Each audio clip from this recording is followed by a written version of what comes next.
Good afternoon. Previous class we learned about the separation of religion from the state, and we came to know that the significance of or the importance of separation of religion from the state. Now let us discuss about what is Indian secularism. What is Indian secularism?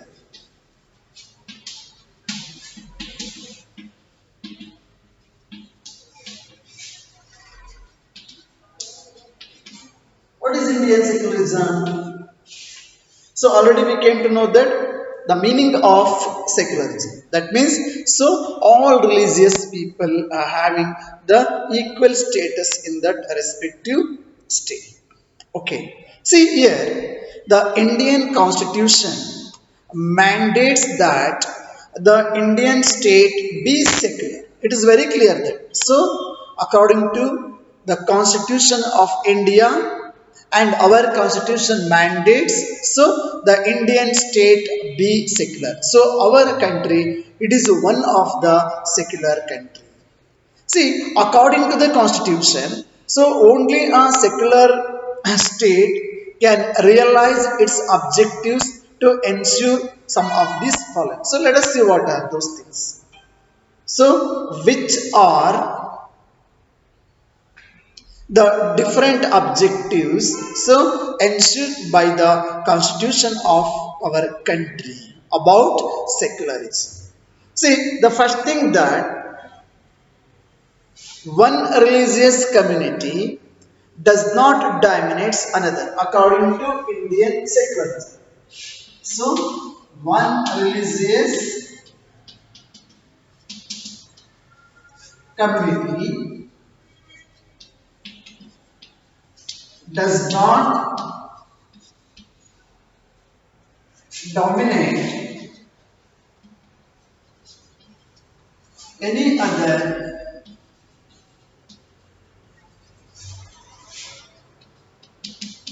community. Are you getting now? So, here one religious community does not dominate any other community or any other religious groups. So, here the different religious people, especially in our country, almost all the world's all religious people they are living in our country. And even there are so many different religious people and socio group people, they have become as citizens of our country and they are living together. But here, whether according to their number, according to their population, numerically, whether they are majority one or minority, whether they are powerful in any different sphere, economically, politically, or socially, or so on so things. So here, our Indian Constitution, that ensures that one religious community, whichever it may be, whether majority or minority, does not dominate any other religious community. So the constitution clearly, this is one of the main objective of our secular system. And the second thing that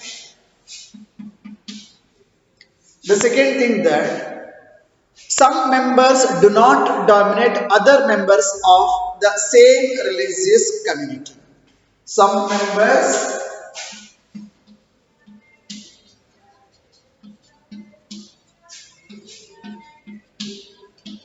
does not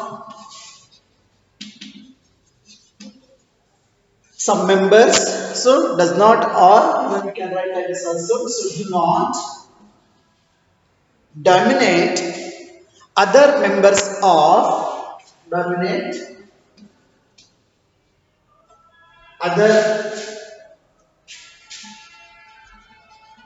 members of the same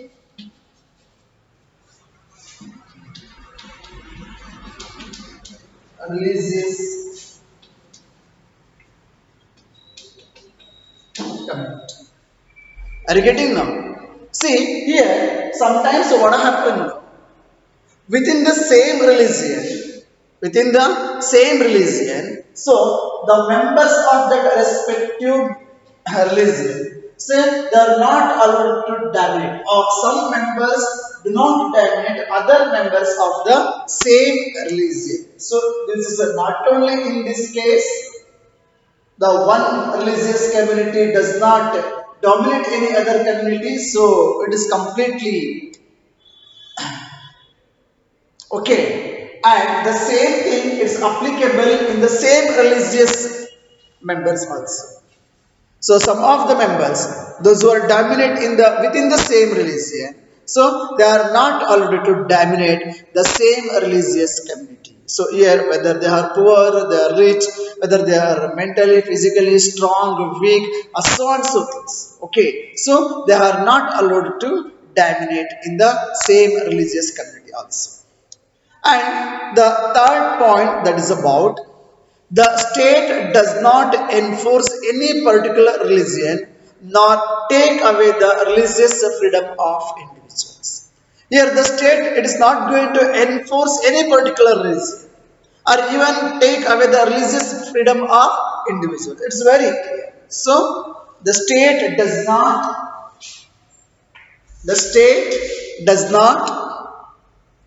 See, dear students, the third one is so very much important. So here, the state does not enforce any particular religion. The state is not going to force any particular religion, even nor take away the religious freedom of the individuals. Because according to so freedom of religion, so they are very free.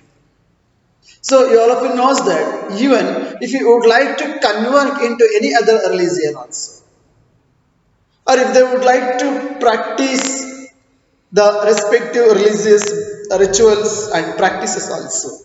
So the religion and as well as the person individually, so they are very free.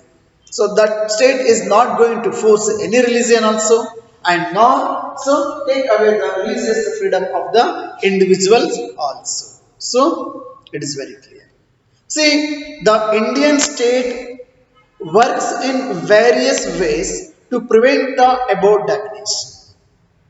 So, the government of India or Indian state or the constitution of India, so that works in a various ways to prevent all these dominations, whether between different religions or in the same religion and even the state itself. So, does not enforce any particular religion or even not take away the religious freedom of the individual. They are very free. So let us say that. So what are the different or various ways? So the state government, I mean the government of India or the Indian state. So whatever following the different ways to prevent the all this above damage. The first thing that so it uses a strategy of distancing itself so from religion. So actually this is what the first strategy that is about distancing itself from religion. So the government is not going to interfere with the religious matter. The respective religions are very free about their religious, whatever it may be, that practice, the rituals, or the performs, so on so things. That left to the religious head or religious, or those who are practicing that respective religion. So here it is very clear that so the state maintains the distance from religion. It is not going to interfere. So the Indian state is not ruled by a religious group.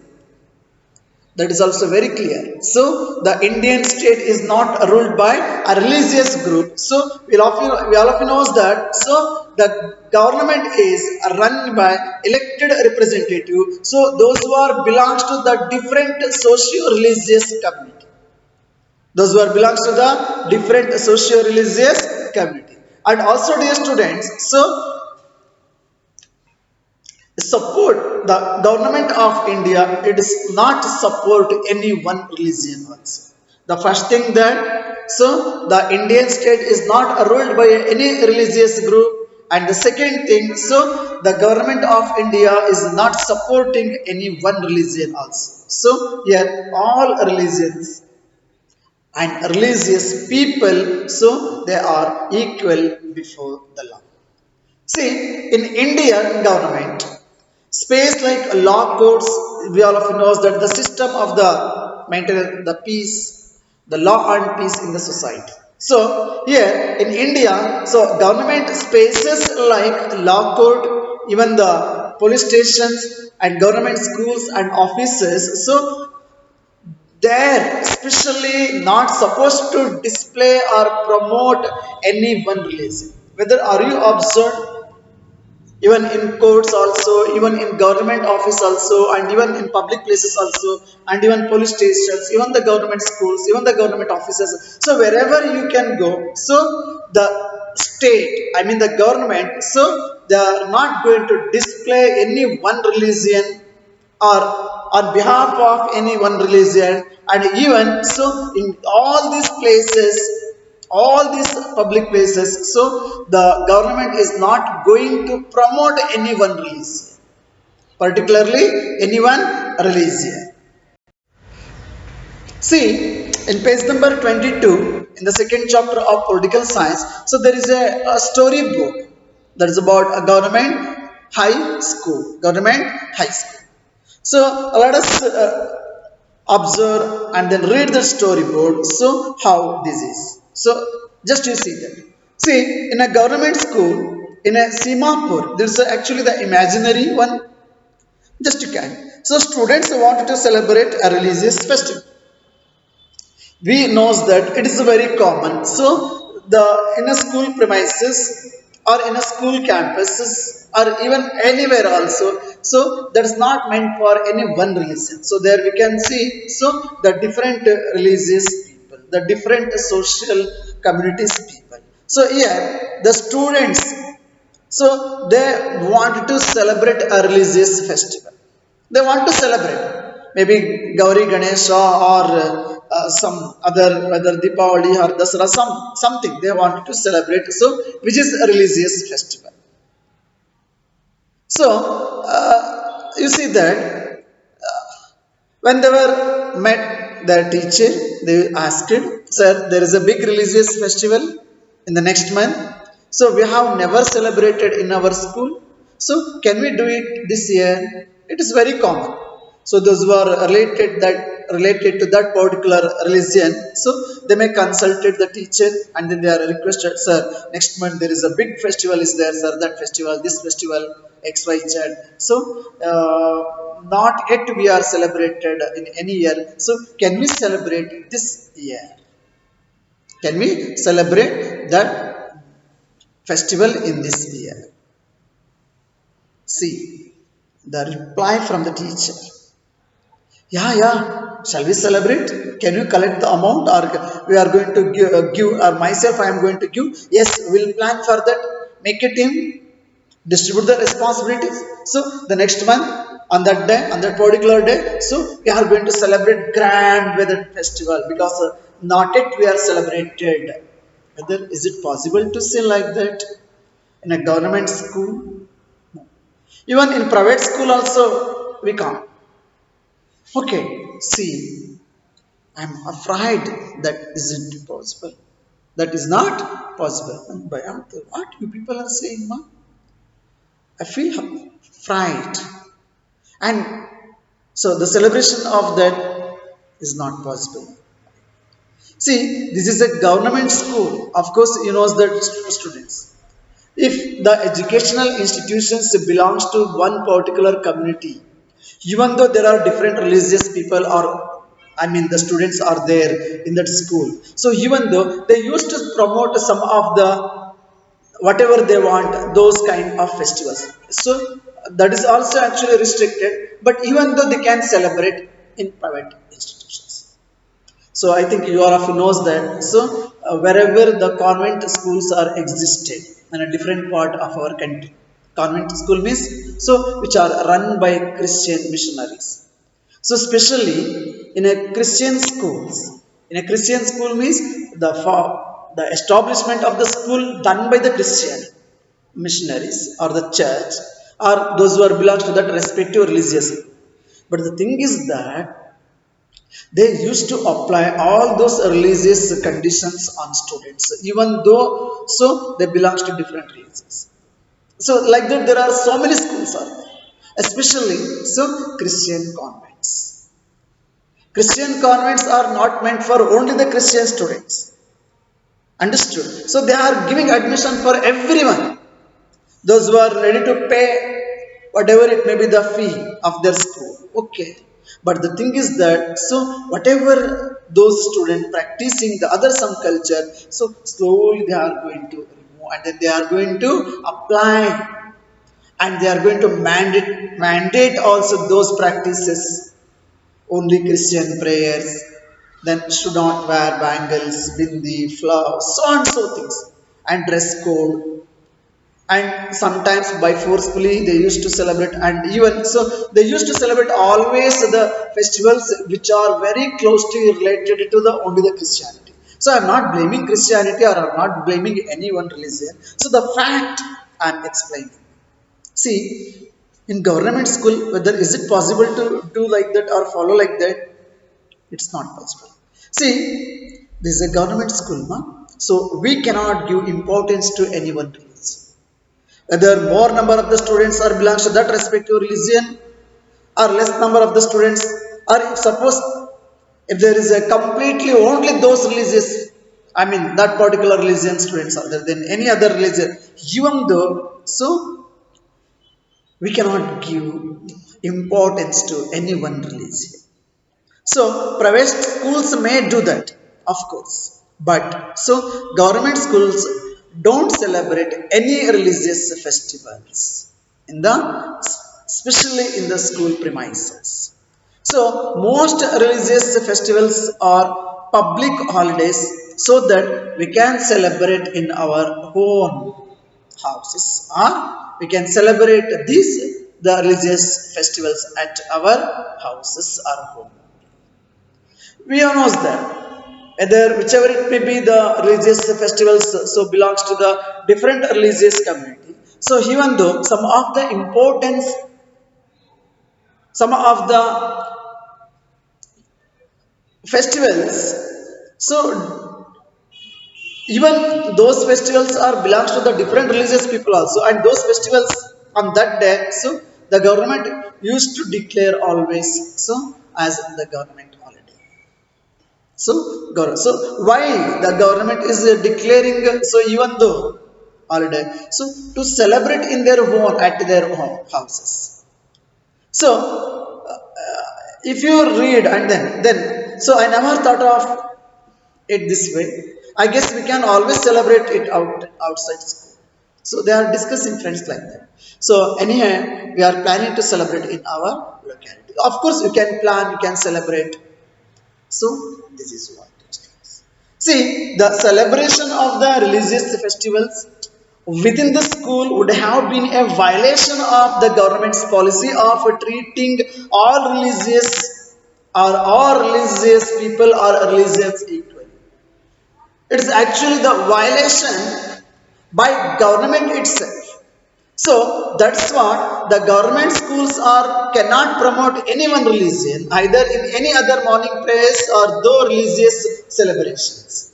See, this rule does not apply to the private schools. So that is left to them.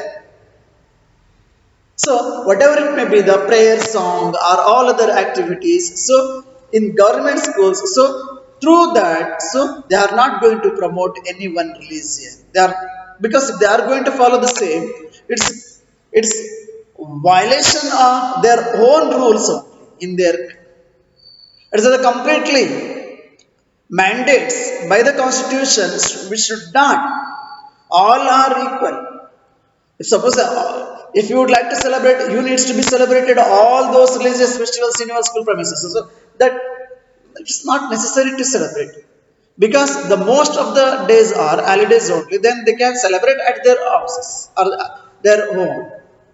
And this is the one way. And the second way, in which the Indian secularism works to prevent the above domination, is through a strategy of non-interference. So the first thing, that maintenance of the distance from the religion, and the second one, that is about so non-interference in the religious matter. See, that means in order to respect the sentiments of all religions and not interfere with religious practices, the government is not going to interfere. See, the state makes certain exceptions for particular religious communities. That's all. So you see another one storyboard which is given in your the same page number 23. You see that. See, a group of friends who have recently bought scooters are meeting to go for a ride together. It's common. Because sometimes some of the rules which are made by the government, so sometimes it may not applicable. In what cases? For example, so a group of friends, so they have purchased the new scooter and they are meeting to go for a ride together. They are friends. Friends means the friends, the group of the friends consists of different religious people. Okay, now they are going for ride. So I hope you have a helmet. So the friend is asking one of the friend to another friend, I hope you have a helmet. You know the law of Delhi release requires. See, the government rule is just like that. While riding the bike or the two wheelers, so you must wear helmet. So nowadays in some of the metro cities and cosmopolitan cities, so even so not only the bike rider and who is sitting backside of that person, so both they needs to be wear the helmet. See, why are not you are wearing helmet? So there are friends. Or I am wearing helmet. So why you are not wearing helmet? Do you want to be? Fine. We knows that. Suppose if you are not wearing helmet, there is no doubt. So what happened? The traffic police they used to put a fine. ಅರೆ ನೀ helmet ಹಾಕೊಂಡಿದ್ದಿಲ್ಲ so fine ಕಟ್ಟಬೇಕು ಅಂತ ಏನಾದ್ರು ಅನ್ಕೊಂಡಿದ್ವಿ. And that friend told, who is not wore the helmet, don't worry, I will not be fine. Don't worry, I will not be fine. Hey, you don't worry. ನಾನೇನು fine ಕಟ್ಲಿಕ್ಕೆ ಹೋಗಂಗಿಲ್ಲ. Hey, why won't you be fine? It's surprise. ಅರೆ ನಿಂದೇನ special, ನೀನೇನು fine ಕಟ್ಟೋಂಗಿಲ್ವಾ? See, for Sikh religious people, wearing a what we call that pugri or the turban, ಆ ಸಿಖ್ ಸ್ಟೈಲಲ್ಲಿ ಕಟ್ಕೊಳ್ತಾರಲ್ಲ ಮಕ್ಕಳ, ಅದರಿಂದನೇ ನಾವು ಐಡೆಂಟಿಫೈ ಮಾಡ್ಬೋದು ಅವ್ರನ್ನ. ಸೊ ಅವರು ಸಿಖ್ ಧರ್ಮದ ಅನುಯಾಯಿಗಳು ಅಂತೇಳಿ. So that is a very important to wearing that pugri or that turban. See, why? Because that is very much important, because that is the part of their religion. He told like that. He explained, hey, wearing this pugri or this turban, this is the part of our religious practice. The government cannot force me to wear a helmet. That's left to me. So for them, for Sikh people, so the government is not going to force to wear helmet. That's left to that person, whether he or she would like to wear can or they are not going to be fine. See this. So in this case, dear students, what to do? Whether when in this situation, the sick person may not wear that helmet and is not going to be pay some of the amount in the name of a fine, and the same time the other members, those who are not wear the helmet, if they are going to say the same thing, ಅರೆ ಅವ್ರ ಕಡೆ fine ತಗೊಂಡಿಲ್ಲ ನಾವ್ಯಾಕೆ fine ತಗೋಬೇಕು, ನಾವು ಕೊಡಂಗಿಲ್ಲ. See, in this time, in this cases only. So here sometimes that's all. See, the Indian state recognizes that wearing that pugri or what we called that turban ಅಥವಾ ಅದನ್ನೇನಂತ ಕರೀತಾರೆ ಪೇಟ so is central to a Sikh religious practice ಅದು so Sikh ಧರ್ಮದ ಬಹಳ ಮಹತ್ವದ್ದು and in order not to interfere with this, so the government is not going to order and the government is not going to interfere with this matter, that allows an exceptions in the law. So ಕಾನೂನಿನಲ್ಲಿ ಅವ್ರಿಗೆ ಏನಿದೆ ಅಂತಂದ್ರೆ exceptions, ಅವ್ರಿಗೆ ಕಾನೂನಿನಲ್ಲಿ ಈ ವಿಚಾರಕ್ಕೆ ಸಂಬಂಧಪಟ್ಟಾಗೆ ಅವ್ರಿಗೆ ಏನ್ ಕೊಡ್ತಾರೆ ಅಂತ ಹೇಳಿದ್ರೆ ರಿಯಾಯಿತಿ ಇದೆ ಸಿಖ್ ಧರ್ಮದ ಅನುಯಾಯಿಗಳಿಗೆ.